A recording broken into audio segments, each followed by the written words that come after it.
கொடுக்குறாங்கன்னு சொன்னால் தாவேக்கா வந்து அந்த ஒரு 10 தொகுதி தராங்கன்னா அந்த 10 தொகுதிக்கு உண்டான செலவினங்களுக்கு கொடுப்பாங்களா காசு?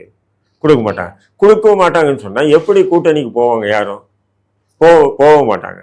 நீ இப்போ என்ன ஆச்சு? இல்லை, இப்போ என்ன ஆச்சு?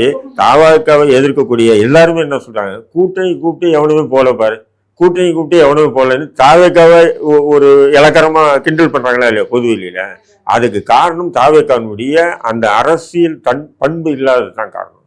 நம்ம ஒருத்தரை கூட்டணி கூப்பிடுறோன்னு சொன்னா, நம்ம தலைமை தாங்கணும்னு சொன்னா, நம்ம தானடா இதுக்கு செலவு பண்ணணும். ஒருத்தர் இப்ப விடுதலை சிறுத்தை வருது, வந்து செலவு பண்றதுக்கு ரெடியா இல்ல, அதனாலதான் எந்த ஒரு கட்சிகளும் கூட்டணி வைக்க தயங்குறாங்க. இப்ப விடுதலை சிறுத்தைக்கு போறாங்க, நீங்க 25 சீட்டு நீங்க விடுதலை சிறுத்தைக்கே கொடுத்துருவீங்க. உதாரணத்துக்கு 25 சீட்டை கொடுத்துறீங்க.